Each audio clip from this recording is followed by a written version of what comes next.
बडा व्यवस्थाले सदियौंदेखि न्याकिएको एक तबका बसन्त हो। यो फिल्म यति बेला नेपालभरका हलहरूमा लागिरहेको छ। तपाईं पनि नजिकको सिनेमा घरमा गएर फिल्म हेर्न सक्नुहुन्छ।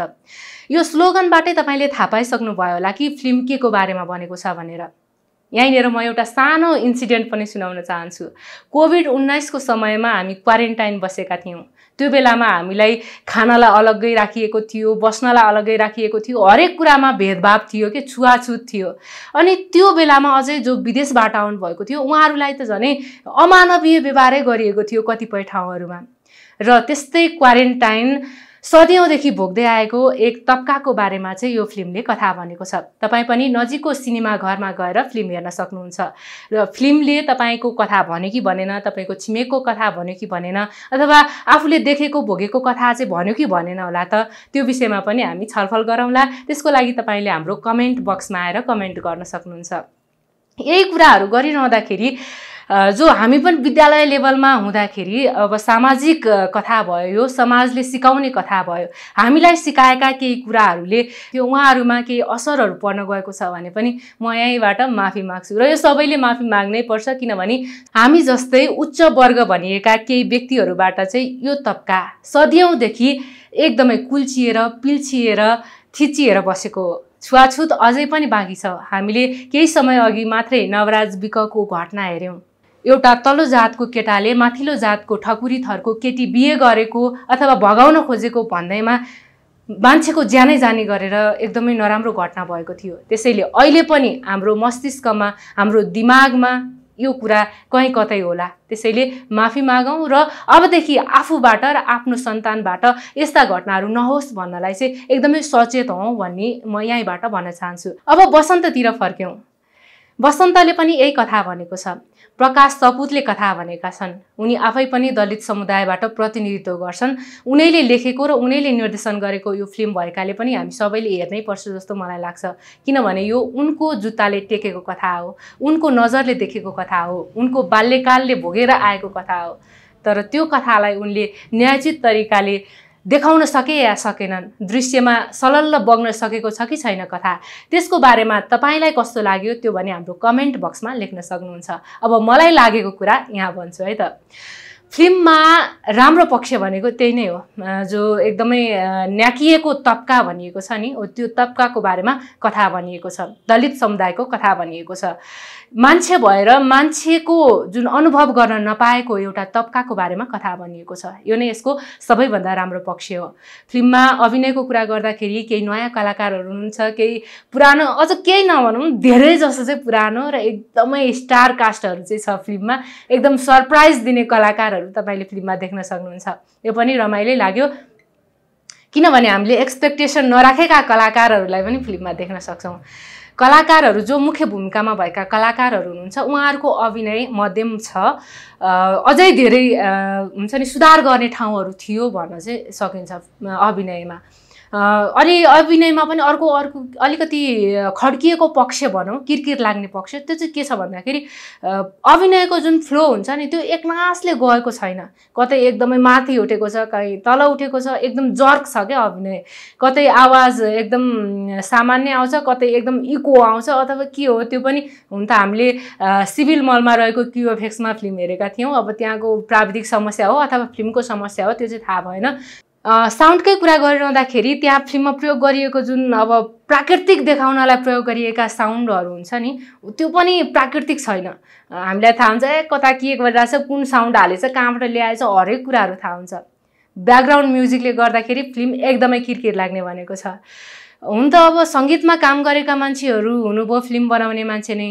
प्रकाश सपुतको म्युजिक भिडियोको म एकदमै ठुलो फ्यान। उहाँले जसरी म्युजिक भिडियो मार्फत चाहिँ आफ्नो कथा भन्नुहुन्छ त्यसको एकदमै ठुलो फ्यान। उहाँले दृश्य भाषामा कथा भन्न जान्ने मान्छे, एकदम राम्रो क्रिएटर भनेर चाहिँ मैले उहाँलाई चिनिराखेको। तर ठुलो पर्दामा आउँदाखेरि चाहिँ त्यहाँ अलिकति गुणस्तर मेन्टेन गर्न नसकेको हो कि जस्तो चाहिँ महसुस भयो। युट्युबको लागि हो भने त्यो ठिक थियो होला सायद, तर ठुलो पर्दामा आउँदाखेरि त्यसको क्वालिटी चाहिँ एकदमै लो भएर आयो। मैले फेरि पनि यहाँनिर भने हामीले क्युएफएक्समा फिल्म हेरेका हौँ, त्यहाँको प्राविधिक पक्ष कमजोर हो भने पनि तपाईँहरूले हामीलाई भन्न सक्नुहुन्छ। फिल्ममा अब राम्रा पक्षहरू यही नै हुन्, एकदम मेहनत गरिएको छ फिल्ममा, हुन्छ नि अब गर्न खोजेको चाहिँ हो, तर त्यसलाई पर्दामा उतार्न भने सकिएन। स्क्रिन प्ले एकदमै झुर भयो भन्दाखेरि केही फरक पर्दैन। कहाँको कथा भन्न खोजिएको र के भन्न खोजिएको भन्ने कुराको तालमेल मिलेको छैन। फिल्म 62-63 को आन्दोलन सकिएपछिबाट सुरु हुन्छ, त्यसरी अगाडि जान्छ जुन बेलामा सशस्त्र द्वन्द्व भएको थियो, माओवादी र राज्य पक्षको बीचको जुन द्वन्द्व भएको थियो त्यो बेलाको कथामा जान्छ। सुरुमा कहीँ पनि माओवादीको आन्दोलनले त्यो हुन्छ नि स्कुले जीवनलाई प्रभाव पारेको छैन। फिल्ममा अन्तिमतिर आएर माओवादीको अलिअलि कथा जोडिएको छ, तर त्यसलाई पनि खोइ कसरी जोडिएको हो भन्ने कुरा अलिकति हुन्छ नि न्यायोचित तरिकाले जोडिएको होइन कि जस्तो चाहिँ महसुस हुन्छ। 52 सालदेखि 62 साल भने 10 वर्ष चलेको युद्धमा त्यति छोटो समय मात्रै कसरी प्रभाव पार्यो होला? एउटा त्यो चाहिँ अलिकति हुन्छ नि मेरो तर्फबाट भन्दाखेरि चाहिँ सामाजिक विषयमा कथा बनिसकेपछि त्यो फ्याक्टहरूलाई चाहिँ अलिकति केलाउन पर्छ जस्तो लाग्छ। 62-63 को आन्दोलनपछि जब राजा फालिए नि हो, त्यो पछि मात्रै राजधानी सजिलो तरिकाले पाउने, विदेश जाने यताउता भएको थियो। अनि फिल्म कहिलेको भन्न खोजिएको र के भन्न खोजिएको भन्ने कुरा अलिक प्रष्ट छैन। काठमाडौँमा आइसकेपछि पनि जुन 62-63 को आन्दोलनले के प्रभाव पार्यो त त्यो पात्रमा, त्यो कुराहरू देखाइएको छैन। किनभने 62-63 को आन्दोलन मुख्यतः राजधानी केन्द्रित थियो, केही प्रभाव पारेको छैन। दलित आन्दोलन सफल हुनमा माओवादीको पनि केही हात छ, जुन अब हामीले भनिराख्नु पर्दैन, देखिने कुरा हो। तर यहाँनिर कस्तो भइदियो भन्दाखेरि दलितहरू आफैले लडेर ल्याएको, अहिलेसम्म जति पनि यो दलितहरूले आफ्नो कुराहरू राख्न सक्ने, आफ्नो मागहरू राख्न सक्ने अवस्था आयो, यो कुराहरू आउनको लागि 62-63 को जनआन्दोलनसँगै सशस्त्र द्वन्द्वको ठुलो भूमिका छ। हुन त पहिलेदेखि नै यो विभिन्न आयोगहरू संस्थाहरू त चलिरहेको थियो, तर त्यसले उनीहरूको माग चाहिँ सम्बोधन गर्न सकेको थिएन। अहिले उनीहरूलाई बुझ्ने अनि यो छुवाछुत भनेको चाहिँ अन्धविश्वास हो भनेर थाहा पाउनलाई अझै अस्ति भर्खर नवराज विकको केस मैले फेरि पनि जोडिहालेँ। भर्खरै मात्रै त्यस्ता घटनाहरू भइरहेका छन्, अझै पनि यो पूर्ण रूपमा उन्मूलन हुन सकेको छैन। तर यस्तो अवस्थामा हुन्छ नि अझै पनि फिल्मले चाहिँ एकदम गलत तरिकाले चाहिँ सन्देश दिएको जस्तो देखिन्छ। किनभने जुन आन्दोलन हो, जुन द्वन्द्व हो, त्यसबाट चाहिँ भागेको जस्तो चाहिँ देखिन्छ फिल्ममा। अरूले लडेर ल्याइदिएको अधिकार होइन, दलितहरू आफैले लडेर आफ्नो आवाज आफैले लिएर आउनु भएको हो। त्यो क्रेडिट चाहिँ लिनलाई मजासँग ढुक्कसँग पाइन्छ होला जस्तो चाहिँ मलाई लाग्छ। डराउनु पर्दैन। प्रकाश सपुत अलिकति फिल्म भन्नलाई डराएको हो कि जस्तो, अझ भनौँ कसैको चित्त दुखाउला कि, कुन चाहिँ पार्टीलाई हर्ट गराउला कि, अथवा कसैलाई के गराउला कि भनेर चाहिँ अलिकति डराएर कथा भनेको हो कि जस्तो चाहिँ प्रष्ट रूपमा देखिन्छ फिल्ममा। त्यसरी डराउनु पर्दैन है। फिल्म एउटा हुन्छ नि राम्रो कथ्य शैली हो समाज रूपान्तरण गर्नको लागि। त्यही माथि सामाजिक कथाले झनै समाजमा एकदम राम्रो प्रभाव पारि नै भइहाल्यो। यस्तो राम्रो कथाहरू भन्दाखेरि, खुलेर भन्दाखेरि केही फरक पर्दैन। त्यसै गरी फिल्ममा चाहिँ एकदमै त्यो दृश्य हो नि त फिल्म त, तर त्यहाँ चाहिँ संवाद धेरै प्रयोग गरिएको छ। संवादमा पनि हुन्छ नि त्यो एकदमै भाषण गरेको जस्तो चाहिँ छ के, अलिकति कलात्मक तरिकाले धेरै कुराहरू चाहिँ दृश्यले बुझाओस्। किनभने प्रकाश सपुतको एउटा एकदम पावरफुल कुरा भनेको नि भिजुअलमा एकदम राम्रोसँग कथा भन्न सक्ने हो। तर फिल्ममा चाहिँ एकदम धेरै डायलगबाजी भयो।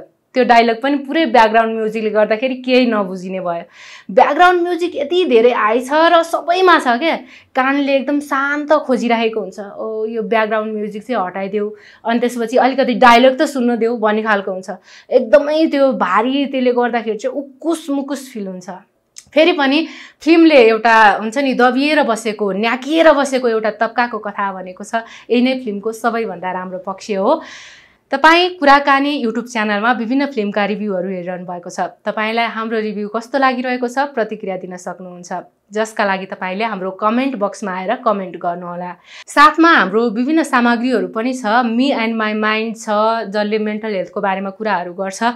यी विषयमा पनि तपाईँले हामीलाई प्रतिक्रिया दिन सक्नुहुन्छ र हाम्रा यस्तै कुराहरू थाहा पाउनको लागि चाहिँ हामीलाई फलो गर्नुपर्ने हुन्छ, लाइक गर्नुपर्ने हुन्छ, सब्सक्राइब गर्नुपर्ने हुन्छ। जे जसरी हुन्छ हाम्रा कन्टेन्टहरू तपाईँ सामु पुग्न पर्यो, कुरा त्यति हो है त।